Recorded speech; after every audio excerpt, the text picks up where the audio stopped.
Hello, Heart of Mary. Today I'm going to talk about anxiety and loss.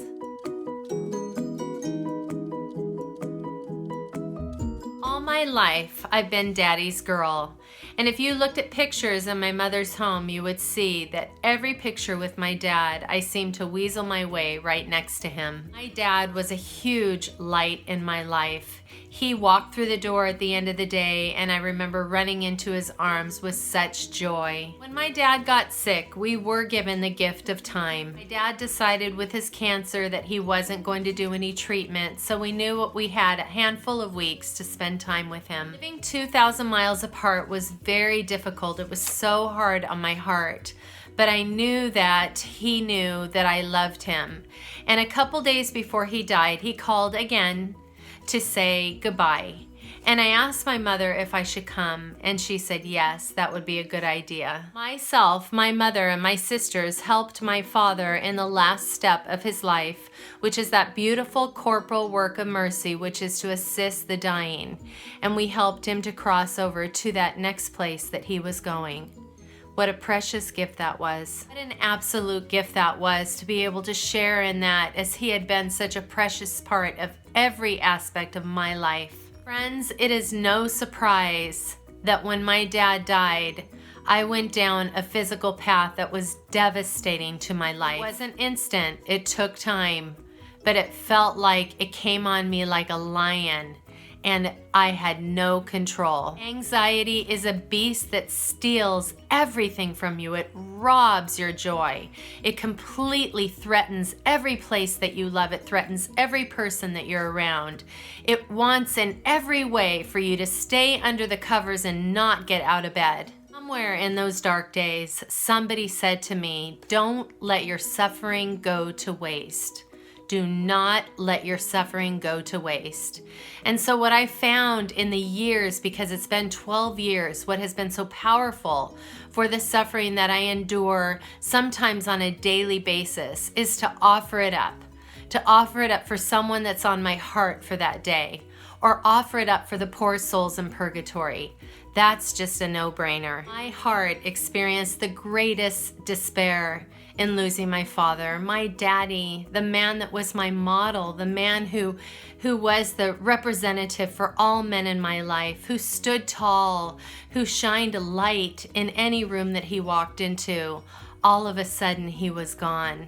At some point, as time had passed, I realized I deserved some type of a better life than the one that I was living, which is one of just existence, so dark and so sad and so lonely. And the truth is, I did everything that I possibly can to just pick up my bootstraps and take one day after the next.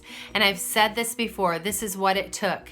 It took getting into the doctors and sitting in front of that intake girl who's 20 years old and crying your eyes out, not understanding why it is that you're crying, because you think you have it all in control. And the truth is we don't. Something physical from head to toe has taken over our bodies.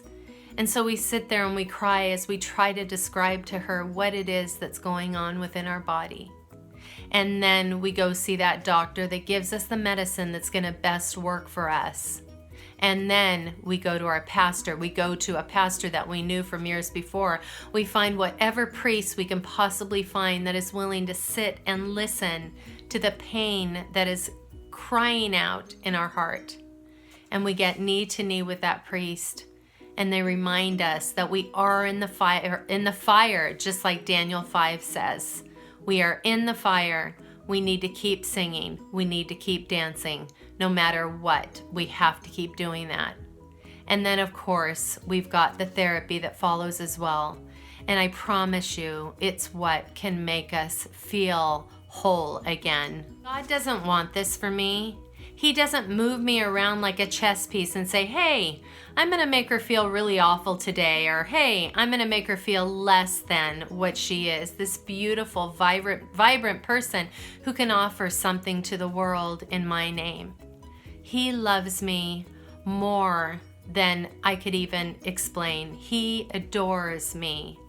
And he wants me to be well. And that's why I strive for that wellness every day. I think I've got my point across. I encourage you to offer up your suffering of the day. And if you can't think of what to offer it up for, offer it for the poor souls in purgatory. And I want to end with this. I found so many treasures through the years, and I've kept them so close in my supply of religious articles. So this is called The Way to God, and it's pretty old. It's just a very old paper. So it says, "If my days were untroubled and my heart always light, would I seek that fair land where there is no night?